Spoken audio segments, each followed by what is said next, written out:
My ID badge says Systems Analyst 3. My name's Dana Kim, but in the office, most people just call me Tech. I've been working at the IRS's Western Data Center for almost 8 years. I'm quiet. I'm on time. And I'm the kind of person they trust with servers but forget to invite to happy hour. That's fine by me. My world is clean systems, good version control, and logic that actually holds under pressure. I don't care about office politics, dress codes, or who gets on the director's golf list. I care about integrity of data, of systems, and of the infrastructure that keeps trillions moving without breaking. I grew up in Fresno, first-generation Korean American. My parents ran a dry cleaning shop and worked at a community college. I earned scholarships, never cut corners, and never liked shortcuts. My office now is 2 levels underground, climate-controlled, no windows. I prefer it that way. I'm not ambitious the way people in suits are. My goals are quieter, smarter logic, better code, fewer blind spots, cleaner audits, stronger protections. Years ago, I flagged an anomaly in a batch of donor-related tax filings. My supervisor told me, "That's already been handled upstairs." I didn't push, but I remembered. I always do. I don't speak often in meetings, but when I do, people stop scrolling. I don't raise my voice unless something's broken. Outside of work, I live alone with 2 cats. I read code audits the way others read thrillers. I like puzzle games, clean syntax, and cause and effect that makes sense. There's a rhythm to the system when it's working right, a kind of mechanical honesty I trust more than people. Most days, I just keep the machine humming, but I also notice when something changes pitch, like last week. 3 audit flags disappeared from the tracker, just blinked out like they'd never existed. That's not a glitch. That's someone reaching inside the engine while it's still running. And this time, I wasn't going to stay quiet. It started with a checksum mismatch. Just a minor flag during a routine weekend archive, something most analysts wouldn't even notice, or would dismiss as a sync error between 2 mirrored storage drives. But I check everything, especially anomalies. The affected folder was labeled QA_audit_priority 2022. That's the internal IRS tag for high net worth individual returns flagged for enhanced review, usually people making over $5 million a year, with complex offshore holdings or shell corporations. These files weren't supposed to move without multiple layers of sign-off. They definitely weren't supposed to vanish. I pulled the access logs. Nothing. No deletions. No overwrite commands. Just a sudden drop-off in file references like the folder had never existed. Not scrubbed. Not reassigned. Just void. I dug deeper. 3 case numbers had been referenced in a cross-check table from the prior week. Those still existed. But when I tried to load them from our encrypted storage, the system threw a 404, not found. I ran a deeper index query, this time bypassing the live directory and scraping the cold backup tier. That's when I found them. 3 folders marked with null metadata, manually extracted from the audit pipeline and archived to a non-standard location. The kicker. The requester ID on the movement logs was redacted an admin override that only 5 people in the entire office could authorize. And I wasn't one of them. I sent a benign query to the storage admin. Casual. "Hey, did we recently migrate any QA_priority folders for Q1 2022? Seeing a storage dip I can't trace." No response. Not that day. Not the next. Then, a silent update pushed through my machine, a script patch I hadn't approved. I traced the source. It came from a shadow deployment key labeled legacyfix_T3. That key hadn't been used in 2 years. This wasn't a glitch. Someone was cleaning up. I ran diagnostics again on a mirrored node outside our primary subnet. There had been a deliberate bypass of the audit scheduler. Whoever did this didn't just hide the files, they made it look like they were never flagged to begin with. That's not a mistake. It's intent. I pulled the last clean config snapshot and compared file trees line by line. One of the flagged files referenced offshore routing via a BVI shell. Another showed a $900K deduction under an undocumented consulting firm. And then they were gone. That's when I started saving everything. Not to leak. Not yet. Just to make sure the truth couldn't be deleted again. 3 days after the checksum incident, the director called an all-hands meeting. That almost never happened. We were told to gather in the multi-purpose room at 9:00 a.m. sharp. No agenda, no teleconference option, just mandatory in-person attendance. The director, Robert Harrington, was a former field auditor turned administrator. He had the polished delivery of someone who knew how to speak in policy without saying anything. But that day, his voice was tighter, too rehearsed. He opened with general updates, system upgrades, staffing changes, the usual, then casually slipped in a phrase that made my stomach flip. "We'll also be reviewing our high net worth audit queues to align with upcoming policy reforms on discretionary oversight." Discretionary oversight. That's not a real term in our workflow. Next slide. A chart showing a sharp drop in projected audit volume for the next 2 quarters. Harrington called it efficiency rebalancing. The rest of the room nodded. I didn't. I scanned the faces of people I'd worked with for years. Some looked confused. A few glanced at each other but said nothing. Then Harrington added, "To streamline this process, we'll be sunsetting legacy audit flagging systems effective next month. All legacy markers will be cleared as part of data normalization." I felt my hands go cold. Legacy markers were how we preserved traceability for high-risk cases. Clearing them meant making those cases invisible. After the meeting, I returned to my desk and pulled up the list I'd been quietly compiling case IDs. Hash mismatches, ghosted audit flags. 3 of them were now completely gone from the cold storage mirror. Not corrupted, not moved. Deleted, wiped from every internal index. That evening, I stayed late long after the lights upstairs had dimmed. I pulled every remaining log I could find, backed it to an encrypted drive, and printed hash summaries. I flagged timestamps that overlapped with the system patch labeled legacyfix_T3. I didn't know what I'd do with it yet, but I knew one thing. If they were erasing history, I'd make damn sure it had a backup. I've always trusted logs more than people. They don't lie. They don't misremember. And if they're tampered with, they leave traces, just not always the ones you expect. So that night, I did what I was trained to do. I went hunting. I didn't touch the live environment. That would have tripped alerts. Instead, I spun up a private instance from a ghost image I'd mirrored weeks earlier before the checksum mismatch. It wasn't perfect, but it was clean, untouched. Then I started comparing hashes. Every audit file had a unique SHA-512 checksum that mapped to its content history. If someone so much as changed a comma in a memo, the hash would break. But what I found was worse files weren't being altered. They were being substituted, replaced by clean versions with the same names and timestamps, but zero audit trail. That's when I noticed a pattern. The affected files all belonged to individuals flagged for offshore routing or politically sensitive donations. The original files, as seen in my ghost mirror, contained early-stage memos, forensic tags, even open questions from auditors. The substituted versions were bland, sanitized. I dug deeper into access credentials. The substitutions were routed through a secondary script, a legacy batch processor called RX9, retired 5 years ago after a vulnerability was discovered. It was supposed to be archived, but someone had brought it back. Recompiled, obfuscated. I pulled metadata from one of the replacement files. The origin IP was scrubbed, but not cleanly.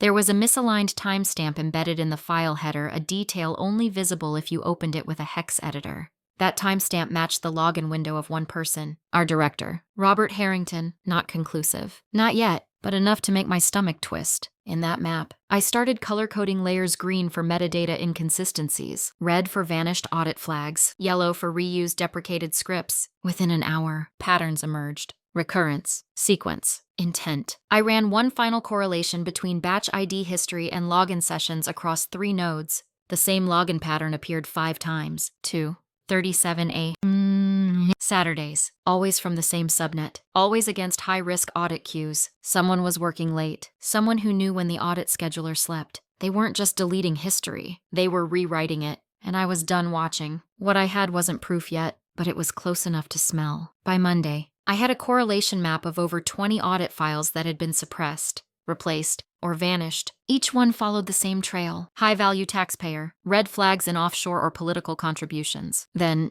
nothing. Every log flattened, every anomaly erased. But the breakthrough didn't come from a file. It came from a test. I built a ghost return. A fake 1040 tied to a dummy taxpayer flagged with 3 audit risk triggers. $7, 8 million AGI, PAC donations, and BVI income routing. I inserted it into staging under a sandbox account. No alerts, no flags. It sat for 2 days untouched. Then, just past midnight on Wednesday, it disappeared. The audit tag was stripped. The file moved to a ghost folder not mapped to any audit team. I ran a real-time monitor. The ARX9 script had fired again, but this time, I caught it. I had the full command log, the SHA signatures before and after, the IP range, and this time, the credential key didn't bounce off a ghost shell. It was tied to an account under direct administrative override. Harrington's, still. I needed a second source. That's when I remembered Delgado. She used to be the senior audit tech for high net worth cases until she transferred out 6 months ago without warning. We never talked much, but her departure always felt off. I found her contact in an old backup and reached out quietly. She replied with one sentence. I knew someone else would notice. The next day, a package arrived. Inside,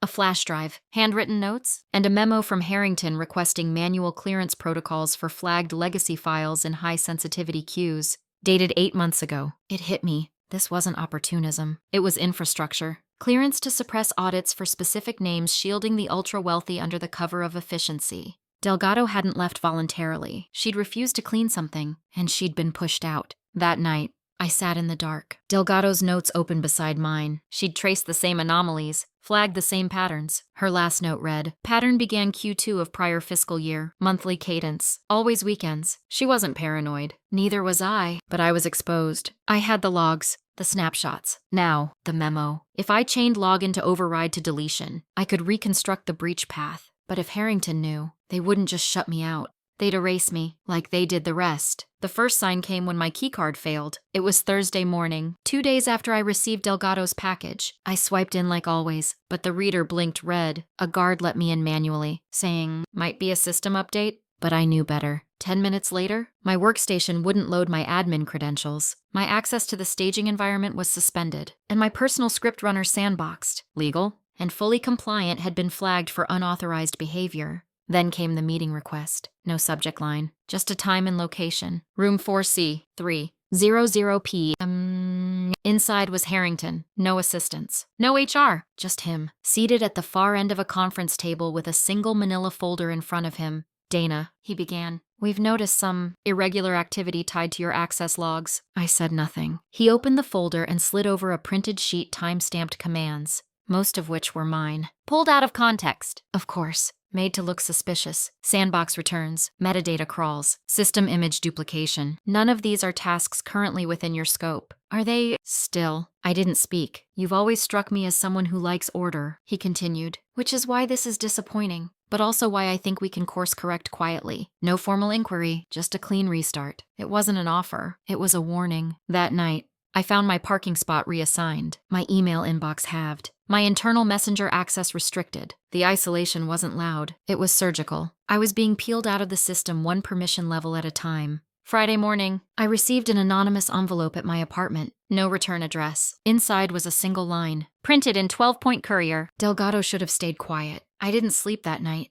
I rerouted my backup server, encrypted everything again with a fresh key, printed hash logs to physical media, and locked them in a bank deposit box under a new alias. Then I activated a dead man's switch, simple but effective. If I missed 3 logins in a row, a secure file would go to 2 places. One, a tech journalist I'd met at a conference years ago. The other, the office of the Inspector General. They wanted to corner me, but they forgot what I did for a living. I didn't just monitor systems. I built fail-safes, and I was turning myself into one. By the end of that week, even the smallest routines felt like walking across a frozen lake. People I used to nod to in the break room avoided eye contact. Slack threads I used to contribute to were suddenly archived. A data security officer, one I'd mentored, began auditing my terminal logs silently. But the real pressure wasn't procedural. It was psychological. That weekend, my phone buzzed from a withheld number. When I answered, there was no voice, just the hum of a server fan. Then a click. They wanted me rattled, isolated, uncertain. It almost worked. I started drafting a resignation letter. Then I shredded it and opened Phase 2. Phase 2 began with silence. No announcements, no emails, just quiet. It was the kind that settles over a system right before something either breaks or explodes. I stopped logging into the mainframe from the building. Instead, I used a secure virtual environment hosted off-site, routed through anonymized relays. Nothing fancy, just clean and untraceable. I wasn't taking chances. My goal was simple: find out how far it went and who else knew. I started by revisiting the ghosted audit files. Now that I had Delgado's notes and my own backup logs, I could triangulate inconsistencies, not just which files had disappeared, but when, and the pattern was chilling, every 4th weekend. Starting exactly 15 months ago, the same sequence repeated. A cluster of high-risk tax returns, all flagged in the system's pre-audit layer, would vanish within a 12-hour window. The ARX9 script would activate at 2:37 a.m. and be dormant by sunrise. Even more disturbing, some of the same IP ranges used in the override sequences matched IP blocks reserved for mobile federal auditing units devices used during remote inspections. Meaning someone had spoofed government-issued hardware, and they weren't just deleting audits. They were using the system's trust in itself to poison its memory. So I kept going. I recovered partial metadata stubs from a deprecated storage tier data that wasn't meant to survive past quarterly wipes. But I'd archived copies back when I was testing checksum redundancy. There, I found batch IDs that hadn't matched any known returns, except one. A name I recognized: Clay Huxley. He was a real estate mogul and major political donor, high profile, untouchable. 3 years ago, he was under investigation for tax evasion. Charges mysteriously dropped. Now I had proof his audit record was one of the ones erased. But it wasn't just about Huxley. Each erased file seemed to tie back to the same network of tax firms, the same advisors, the same shell company clusters. This wasn't random. It was a protection pipeline. I created a visual model, overlaying audit deletions with public political contribution data, donor disclosures, and IRS field audit scheduling. The results weren't just damning, they were predictive. I could tell you who was going to be protected next, and who'd be targeted if they got too close. Then came the worst part. In one of the archived file structures, I found a changelog that didn't belong. It was a dry run test on how to overwrite a metadata chain to frame a false breach, and my employee ID was listed in the test case. They were preparing a kill switch. If I pushed too far, they wouldn't just stop me. They'd erase me the way they erased the files, quietly, completely, and with just enough ambiguity to make it look like I'd made the whole thing up. I stared at the screen for a long time that night. Then I did what I always do when I'm scared. I organized. I built an encrypted archive of everything: logs, maps, timelines, credentials, flagged names. Then I created 3 duplicate drives, sealed them in tamper-evident bags, and mailed them to dead-drop lockers in 3 cities. I also began searching the internal code commit logs. While most infrastructure patches were logged under IT ops, I noticed a strange uptick in privileged shell scripts being approved under temporary aliases. The commits were short 1 or 2 line injections designed to bypass internal checksums and simulate automated cleanups. Someone had been grooming the system to look self-correcting. And I found something else. The names tied to the deleted audits weren't just donors. Some of them were part of federal oversight committees themselves. IRS budget reviewers, political consultants. One even sat on the taxpayer advocate panel. This wasn't just fraud. It was infiltration. The system wasn't compromised from the outside. It had been engineered from the inside to break quietly and heal falsely. They weren't just hiding behind code. They were hiding behind protocol. My name was already in their system, but now theirs was in mine. I knew I couldn't take them down by playing defense. They had too much control over access, systems, people, and the story itself. And if I waited for a clean moment to act, I'd be scrubbed from the system before it arrived. So I started planning the counterstrike like a system migration, in quiet stages, with fallbacks, redundancies, and nothing dependent on a single point of failure. Step 1 was understanding the shape of the conspiracy, not just the digital tracks, but the human network. I expanded the visual model I'd built, overlaid personnel transfers, unusual promotion timelines, login frequency data, and internal task reassignments. A triangle started forming. At its corners, Harrington, 2 regional directors, and a lead from IT infrastructure who'd approved ARX9's shadow reactivation. I didn't need them all to fall. I just needed to isolate the weakest node and trigger a cascade they couldn't stop. The IT lead was my opening. He'd once submitted a pull request with an outdated hash that I'd caught. We'd spoken exactly twice in 4 years, but that mistake meant he wasn't perfect, and he probably knew I remembered it. I created a targeted file, a ghost return seeded with metadata inconsistencies and a silent tracker script.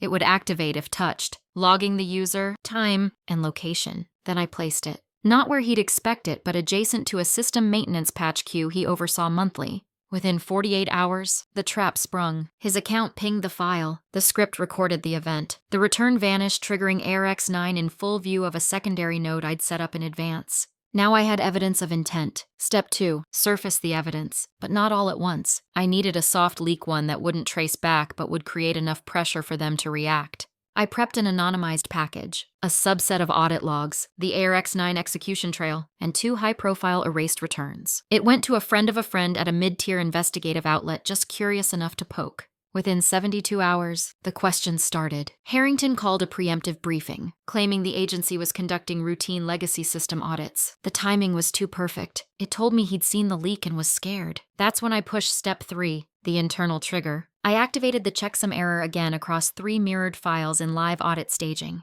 Each contained embedded metadata tied to real tax fraud cases, all previously deleted. It was bait. The ARX9 override fired, but this time, so did an alert one routed to a monitoring queue tied to the Office of the Treasury Inspector General. I'd rerouted the error response system without touching production. The alert looked internal, routine, but it created a time-stamped discrepancy on federal audit trails. And now it was official. They were compromised. Step 4, force the system to reconcile with itself. I uploaded my visual model encrypted into a shared drive labeled Performance Metrics Historical Reference, accessible only to select internal analysts. Then I left breadcrumb notes inside a recent compliance summary. The right people would find it. They always do. I also took one last step. I created a false breadcrumb trail and audit script that appeared to misfire and generate internal error reports. But instead of pointing to me, the logging variables were seeded with credentials linked to a temp admin account recently approved by the same IT lead.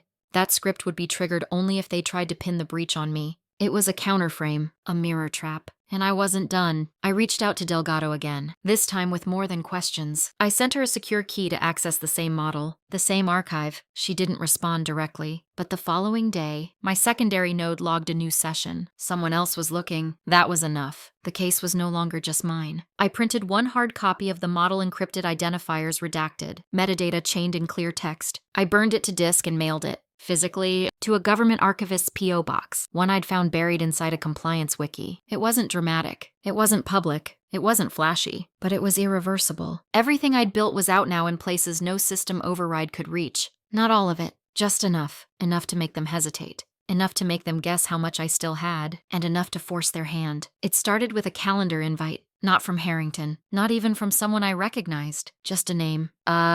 Phelps. The subject line read, Performance Integrity Sync. And the location was a small conference room on the 3rd floor, the one nobody used unless something was serious. I showed up. Inside were 3 people I didn't know, dressed in muted suits with no agency logos. One of them nodded politely, closed the door, and asked if I'd brought anything with me. I handed them a drive. Encrypted, scrubbed, clean. Another nodded again. Then the questions started. But they weren't what I expected. They already knew about the checksum trap. They had my logs, the mirrored audit flags, even copies of the ghost return I'd planted to bait the IT lead. They didn't ask why I did it. They asked how I'd kept it quiet. That's when I realized something had shifted. They weren't investigating me. They were validating me. I don't know if it was the alert I routed to Treasury, or Delgado, or the journalist, but the wheels had moved. Quietly, deliberately. Someone had seen enough to take it seriously, and now they were vetting my map against their own. I laid it all out. Timeline, script trails, IP cross-matches, the protection network, the audit gaps. They didn't interrupt.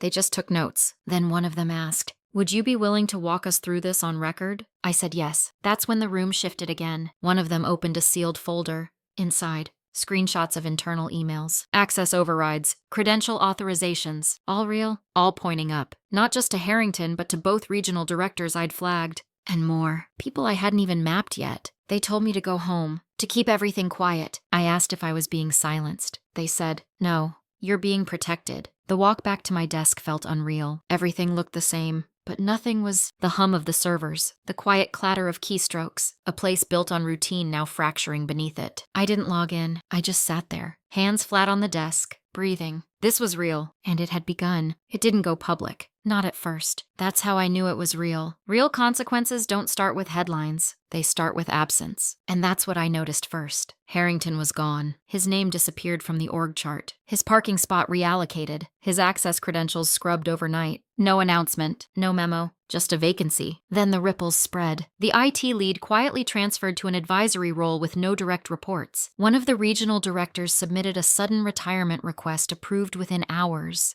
Emails bounced. Calendars cleared. No farewell parties. The system was cleaning itself, but not in the way they'd planned. My mirrored logs lit up with strange queries terms from internal compliance scripts I hadn't used in months. Someone, somewhere, was validating my backups against internal rot. Then came the subtle tells. Internal audits reopened for reevaluation. Memos tagged as do not delete, and folders once locked now quietly made available to oversight teams. They didn't need me to push anymore. The engine was turning on its own. Delgado emailed one line, "You hit the right circuit." I didn't reply. Not because I didn't want to, but because I didn't need to. The final blow didn't come from me. It came from the machine I'd forced to look at itself. Weeks later, I received a sealed envelope. Inside was a formal letter unsigned acknowledging the extraordinary diligence and integrity displayed during an ongoing internal compliance matter. No agency seal, no contact info. But attached was something that mattered more. An authorization key, temporary, one-time use, designed to access a private node of the federal oversight chain. Inside, a clean, structured archive of every log I'd flagged preserved, reviewed, and appended with formal metadata signatures.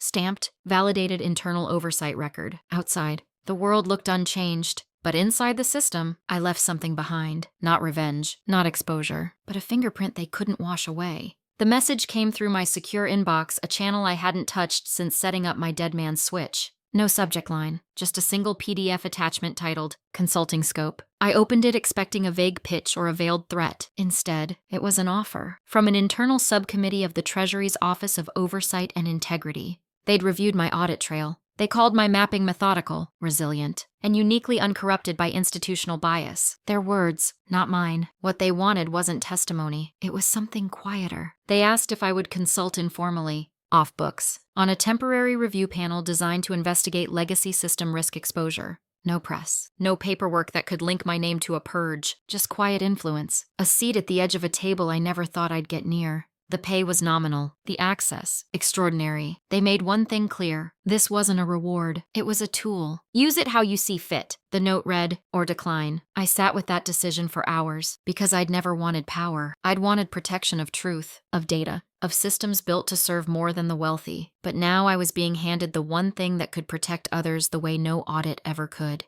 leverage. I reread the file 3 times. No gag order, no loyalty clause, just mutual understanding. The next morning, I wrote 3 words in plain text: I accept. Quietly. It wasn't a glamorous role. No office, no title, no official record of participation, just a single secure login to a private sandbox environment, refreshed weekly, with rotating credentials and silent watchers. Most weeks, nothing happened, but every so often, I'd see something strange and anomaly buried deep in a permissions audit. A timestamp that didn't quite add up, a system behavior that mirrored patterns I knew too well, and I'd flag it, quietly, without commentary, just the data, structured and timestamped. I never received confirmation, but sometimes, days later, I'd check again and it would be gone. Handled, not perfect, not fast, but real. I thought I'd feel righteous. Instead, I felt steady. I'd always assumed justice came with noise with courtroom scenes, headlines, or viral leaks. But here, in the hum of a system learning to heal, I saw another version: justice as architecture, justice as repetition, justice as someone staying in the seat long enough to notice when the numbers don't add up. I still worked my regular shift, same cubicle, same badge. No one asked questions, no one made speeches, and I didn't need them to. There were moments I questioned it when the silence stretched too long, when the uncertainty crept in, but then I'd spot a familiar pattern in a new audit, and I'd know I wasn't the only one looking anymore. Maybe I'd never see the full picture, but I'd tilted the frame, and that was enough. The last flagged return I saw before the access window expired wasn't extraordinary. No billionaire, no political ties, just a mid-level contractor with 3 dependents, a modest home, and a slightly irregular deduction flagged by an outdated script. It was the kind of case that used to slip through buried under noise, erased by systems too focused on shielding power to bother with accuracy. But this time, it didn't vanish, it got reviewed. The tag stuck, and in that, I saw what I'd been fighting for. Not headlines, not takedowns, just one file, left standing. Sometimes I wonder if someone else will pick up the trail I left, if one day another quiet operator will sift through metadata and find the breadcrumbs I buried. Maybe they'll never know my name. Maybe they won't need to, because the real win wasn't making noise. It was building signal, and that signal was still humming. I logged out for the last time just before midnight. No ceremony, no final message, just a quiet return to the login screen, cursor blinking like a heartbeat. Outside, the city kept humming, and for once, I let it. The system wasn't perfect, but it had blinked, and now it knew someone was watching.